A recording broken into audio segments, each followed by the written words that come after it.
So guys, this one is for all of you that suffer with a little bit of hip, knee, ankle stiffness, which is basically everyone, right? So it's going to be good for anyone.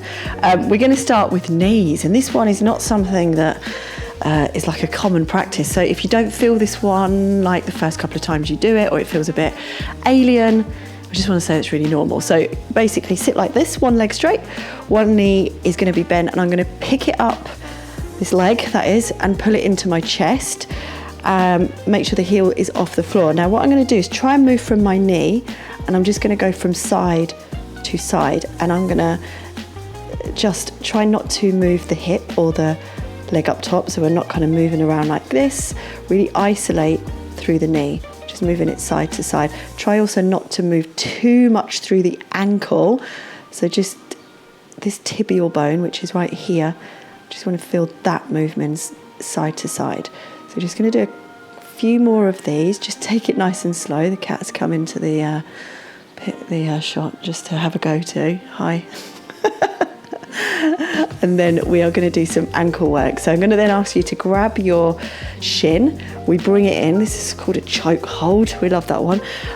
So bring it in nice and tight. And what I'm going to do is do what's called plantar flexion, which is to point my toes down to the floor, and then dorsiflexion, which is to really try and pull my toes, like I'm really trying to get them into my shin. So plantar flexion, plant down as much as you can, dorsiflexion, just straight down and up. And again, we're trying to work to our end range. So it's not just a kind of this like floppy foot. We're really trying to pull our joints into the biggest movement, the biggest range that we can with our muscles. Okay, that's enough on that side for me. So we're going to do exactly the same on the other side. So firstly, we're just working on the knees, the movement around those knees.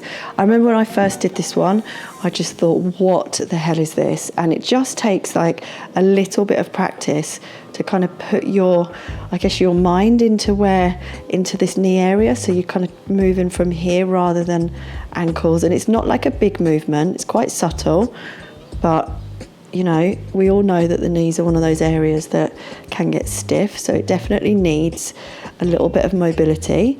So do a couple more here, just moving it side to side. And then let's do the ankle. So get into that choke hold, bring your shin nice and close into your body, and then plant the foot straight down, pull the toes up. Now I get a little bit of cramp in my feet when I do this. So if that is the case for you too, that is normal. Get a cramping in the toes. So just reaching down, pulling the toes up towards the shin as much as we can, planting down, pulling up. Let's do a couple more of each. Good. Perfect. And we're not going to skip the toes either. So the next one is the toes. So I want you to just bring your feet in like so. And we're just going to try now to pick up the big toe and then bring it down. So the four little toes, they stay firmly fixed to the floor. And I'm just going to go up and down. 3 more with the big toe. 2. And this is one where loads of weird and wonderful things happen with your toes because we often don't have that neural control. So we've done the big toes. Let's do the little toes. So plant the big toes into the floor, and then we're just going to try and pick up the little toes. And we'll do a few more. 4, 3, 2, 1.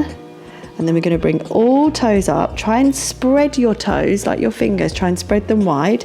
And then we're going to start with a little toe, like piano keys, all the way down, pick up the big toe, all the way up.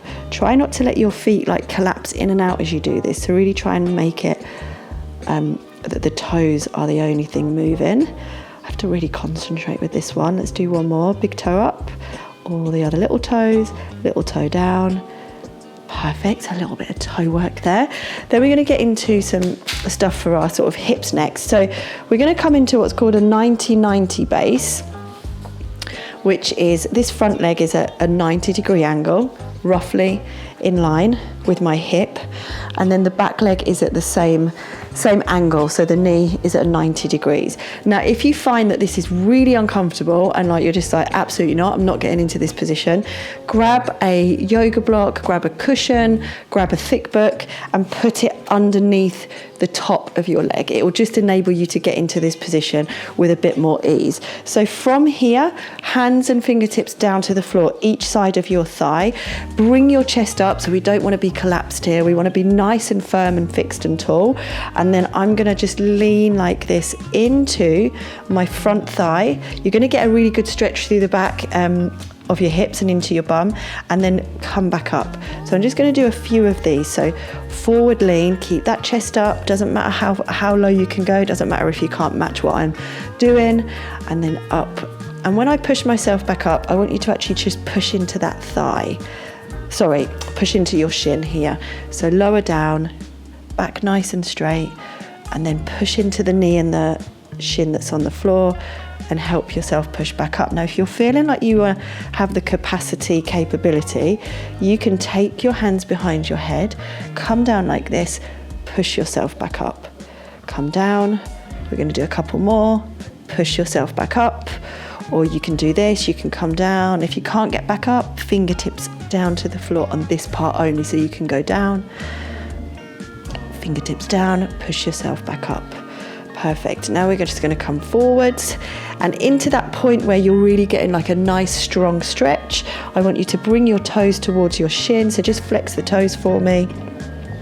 And then I'm going to ask you to just press, not with your hand but with your knee, press this shin and this foot like you're trying to make a big indent on the floor. I want you to start pressing it into the floor for me now. So like you're trying to push as much as you can, and hold it for 5, 4, 3, 2, 1, and then imagine you're trying to pull your knee, your calf and your foot into your chest. So you're trying to pick everything up off the floor, which you won't be able to, but you're trying to pick that leg up off the floor, and hold it for 5, 4, 3, 2, and 1. And then slowly come up from there. Out of the way, they can't see what they're doing. Right, stay in this space. You're going to twist this way, and we're going to do a bit of work. You will feel this in your inner thigh. So twist, hands come either side of this back thigh, and just lean slightly over. This might feel quite uncomfortable, especially if you lack like a bit of internal rotation, so the ability of the kind of hips to rotate inward, which again, like we all kind of do this as we age. These are great ones to do. So we're just going to hang out here. Just let this part of the body just have a little stretch, a bit of a release before we move on to the other side. So a few more seconds. 3, 2, and 1. And just ease your way out of that one. So what we're going to do now is the other leg. So again, if you find that these bases that I'm putting you in, these positions, they don't feel comfortable, hoist yourself up underneath your bum, because that's going to make it feel a lot more doable. So it's exactly the same on this side.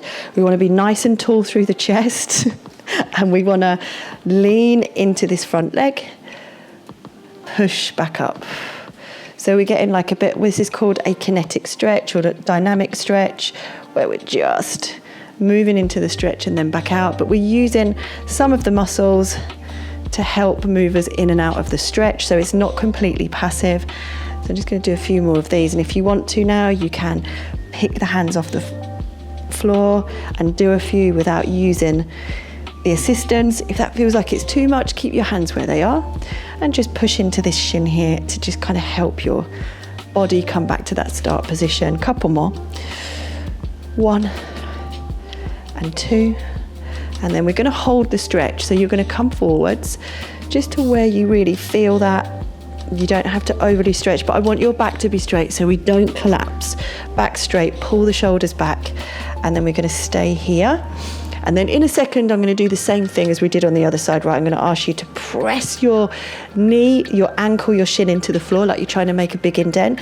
And then once we've done that, we'll pull the leg like we're trying to pick it up off the floor. So let's do it, right? So just start to push the knee, the shin, and the ankle on this front leg like you're trying to press it into the floor, and hold it for 5, 4, 3, 2, and 1. And then like you're trying to pick it up off the floor. It's not going to go anywhere, but you'll try and you'll feel your inner thigh working. Hold it for 5, 4, 3, 2, and 1. Lovely. And then this is my absolutely stiff as a board side. So when I go to twist now, I'm like, yeah, I can't really go anywhere, but twist around a little, lean forward a little. We're going to get some work in this inner thigh in internal rotation, and we're just going to stay here for about 30 seconds. So get comfy, don't hold your breath, start taking some nice deep inhales. Get the inhales down into your belly. It will signal to the body that it can relax a little bit. Some of those muscles might ease off, give you a bit more movement. I'm just going to hold it, breathe. 2 more nice deep inhales to exhales.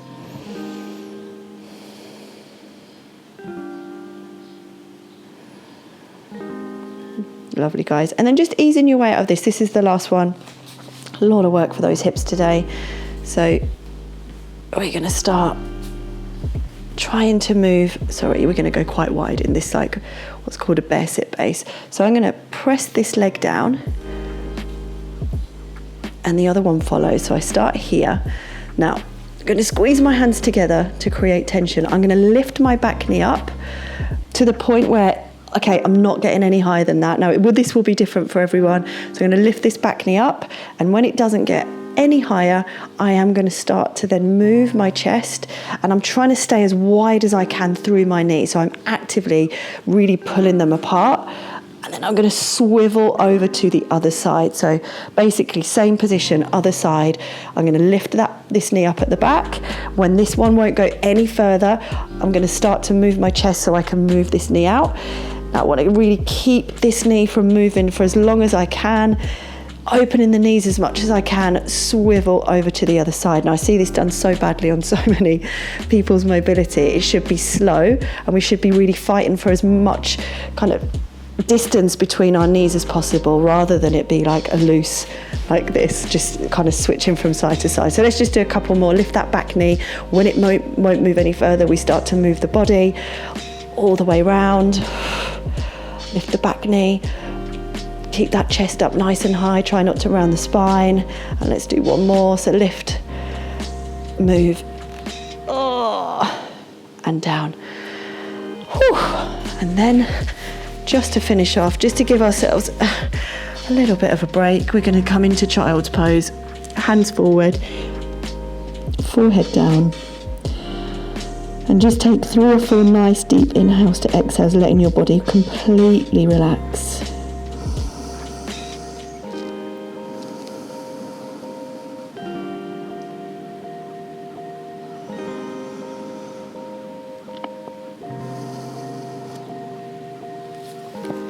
You should feel so much looser in those hips after that.